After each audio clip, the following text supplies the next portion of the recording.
Welcome back, everybody. This is the third installment of Matt Goes Solo. I am taking a look at the 5 games throughout the week that I played the solo modes for. And this week we had the 5 were Dice Hospital, Meadow, Maglev Metro, Cuphead, and Cartographers. And you all voted, and the one that got played live was Maglev Metro, and that was on Thursday at 1. Now, we are getting a bit more regular now when it comes to I'm getting a bit more regular when it comes to playing these games. Friday at 1. That's going to be my time. There's just been some stuff that's been going on these past few weeks, and I hate to say that it happened when we were trying to get it off the ground, but still. But yes, this is the third cycle of 5.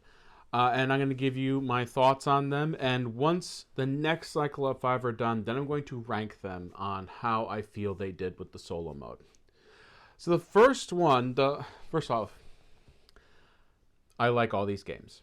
I might not like their solo mode, but I like all these games. And I know I've said it before, and I sound like a broken record, but there are people out there that said, "Oh my gosh, you didn't like that game at the bottom. You must hate it." That's not the case. I do like the game. It's just the solo mode versus multiplayer did not wow me.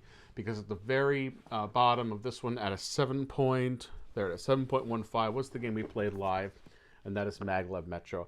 Maglev Metro is a fantastic game.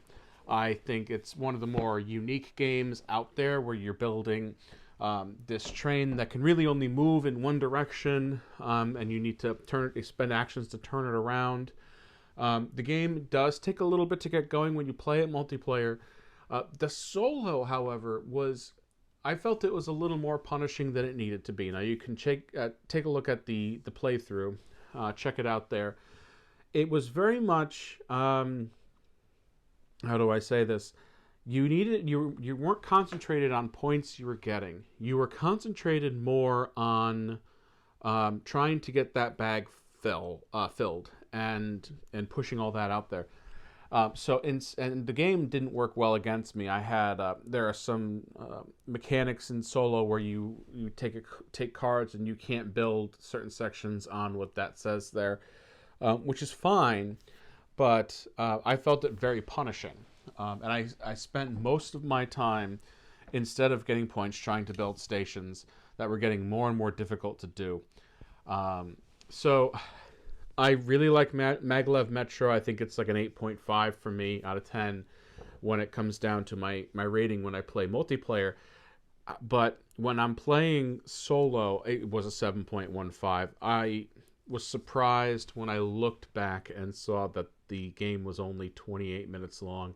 And I think 5 or 6 minutes of that was me explaining how to play the base game to begin with. So Maglev Metro was my number 5 out of this week. Number 4 is a game that suffered from the solo mode, at least, from what happened last week, which is Dice Hospital. Now, I like Dice Hospital. This is a 7.6, so a considerable jump from Maglev Metro to here. The reason it gets a little lower is you're not told whether or not you won or lost. It was very much just write down your score and see if you can do better next time. That falls under the Welcome To issue, and like I said, it kind of falls under that super skill pinball issue. Where Dice Hospital gets the 7.6 over the Welcome To, which got just a solid 7 last time, because there wasn't really much going on. The reason I liked Dice Hospital was it was so satisfying. I had a few turns where everything just kind of the gears all clicked in the right way, and I did this to do this, and I healed that dice completely out to discharge, and all this, and just the amount of stuff I was able to do in one round, it was just immensely satisfying. And compare that to Welcome To, where you're just given 3 options and you have to choose 2, and then you write down what you want. Here it was very much I just enjoyed the way the machine worked. Dice Hospital, I will say, is an engine builder. Go take a look at the play, and you can get a chance to see kind of how the game works. I am looking forward to Dice Theme Park. It's just one of those things that I really like. So Dice Hospital, 7.6 was my number 4. Now my number 3, which is the one I wanted to see win the poll, was Cuphead, fast rolling dice game. I like the Cuphead fast rolling dice game. The dice worked against me considerably in the solo run. I could not roll certain symbols. They weren't working for me, and I discovered on this table with this mat, and I'm trying to make sure that the camera is steady so I'm not bumping into it the whole time, that I was just it was so very difficult for me to not to actually pick up the dice and roll them quickly. So I think just Cuphead is it's a great game, 7.75, and I think I give the base game 8 because I do enjoy doing this with other people. This game made me want to go and download the video game, and I played maybe 14, 15 minutes of it before I was like, this is impossible. So I see where the game gets it. So if you are a huge fan of Cuphead, you're going to love Cuphead Fast Rolling Dice Game. The fact that you can play it by yourself, even better. The rules don't change too much when it comes down to the solo play. And that's what's nice about some of these co-ops, is they don't really change that much in the grand scheme of things. So that's Cuphead, 7.75. The next one, my number 2, was Cartographers. Now this is the box that has currently everything for it. I'm going to do this so I'm looking at the camera. Currently everything for it. And this is like Heroes. It's got the first 3 map packs, the mini expansions. It's even got colored pencils. So if you happen to see this edition out in the wild and you have base Cartographers, do yourself a favor, pick this box up. It fits everything as of right now. From what I understand, Thunderworks is working on more map packs for this. The base game of Cartographers is very good to begin with, and this just heightened it even more. This is an 8 for me. The solo mode, I mean, to be honest, with the exception of the ambushes, not much changes from solo from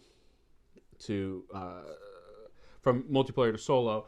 What I will say is that with the solo mode, it's you have when the ambushes happen, it shows you the direction they should be happening from, and then you're trying to find wherever it will fit. I like that. The punishing part was you have to add up your points, and then you have to subtract all the points from the objective cards out there, and the easier the objective should be, the more points the objective card is. It reminded me a lot of Sprawlopolis in that regard. A game that's coming up sometime. I don't know. I can't remember what's on the list further down the road. But no, I liked it. Yeah, no major complaints. That's Cartographers, Thunderworks Games. So my number 1 game of the week that I played solo was Meadow. That's this right here. Meadow, first off, if you haven't played Meadow, shocker to no one, box is backwards. There we go. If you haven't played Meadow, it's this really neat drafting game where you're using actions to draft cards off this board, or you're using your tokens to do special abilities and or claim objective markers. And I can't describe it any other way than it's neat. I think the solo for this I really enjoyed. I lost on this one, and that's one of the reasons this is at the top, because I lost. I knew that I lost, and I can't stress how important that is for me as someone who's played multiplayer games my whole gaming life. Said about solo gaming that I really don't understand why people enjoy it, and for me to just say I want a game that I can lose. If I'm going to play solo, I need to know if I won or if I lost. And that goes, there's a lot of new games coming up too, where there's no real winning or losing. You just have to complete the objective. If you complete the objective, you won. If you didn't complete the objective, keep going until you win. I need to lose. I don't know what it is about me. This is just me. Don't be making games specifically for me out there. I need to lose, though. I need to know that there's a reason why I'm pushing forward to try to get this done. So Meadow gave me that. Meadow and Cuphead both gave me that. Everything else was based off of like a score sheet. We talked about the score sheets before. So Meadow, you stack the other three colors. So this is a four-player game. You stack the other three colors and you shuffle them. And you have this little card where you put the player colors. And when you draw a token of theirs, you find the color that matches the side, and then you put it in that spot, and then that's the card that gets taken based on the amount in. First off, if you haven't played Meadow multiplayer, it's fantastic. It's got this really neat food chain thing going, and just a really cool tableau builder. And I know it's a little tricky to find right now, but I do highly recommend Meadow. So those were the 5 that we did last week. Now what's coming up? The poll should be up now, and these 5 games are, and of course I have the slip on this. So give me a second. Well, I could just do this. Everdell, because I have this version with all this on it. Everyone's favorite right now, The Lost Ruins of Arnak. Or sorry, just Lost Ruins of Arnak. There's no the on that. One of my favorites from last year that was a surprise, Shadow Kingdoms of Valeria. And yes, I did recently pick up the 2nd edition of Card Kingdoms, and that also has a solo mode, so I'm really excited to see what's going on with that. Red Rising by Stonemaier Games. And then lastly, the grand critical darling, The Isle of Cats. The poll is out there now. You go to the community section of our channel's page, and it should be there. For some reason, it doesn't work on iPads. I'm not sure why, but you should be able to find that. And let me know what you'd like to see me play live Friday at 1. None of these have an alternate map set. If Arnak wins, I will not do Expedition Leaders. It'll just be base. Anytime you see me play something, unless there's a flash poll that goes up, for example, like with Cartographers or with Welcome to or Super Skill Pinball, flash poll that basically says, tell me which version of this you want to see me play. I'm pretty much playing base game stuff.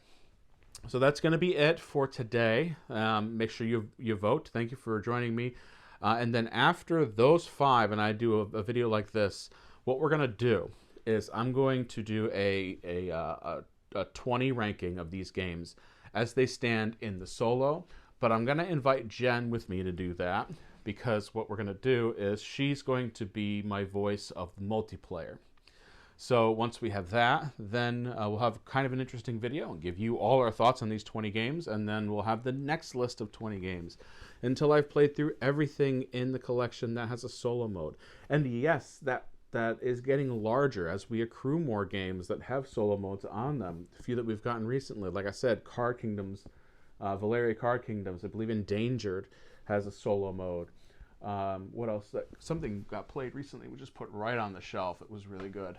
And it had a solo mode.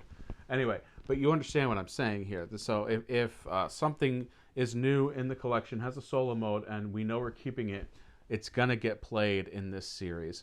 So just keep your eyes open, and at some point when I'm eventually done with all of this, we will go ahead and do my top 10 favorite games that can be played solo. This means any game that is purposely solo will not be ranked on there. For example, I know Warp's Edge is on the list. That is a solo game through and through. It's one player, and that's it. So that will not be on my top 10 solo games, and with the asterisk that should just be top 10 solo modes, right? And then I could do top 10 solo games. I really am enjoying this and this experiment. I'm doing something that's a little more out of my comfort zone, and I think that it's got a lot of people are watching and joining me on that. So Friday at 1, I'm going to advertise that it's happening, but I can't seem to get the scheduled streams going. So just keep that in mind. Friday at 1, everybody, and we'll see you then. Thanks for joining me today. I'm Matt, the Dice Trucker from the Literary Gamers. See you next time, everybody.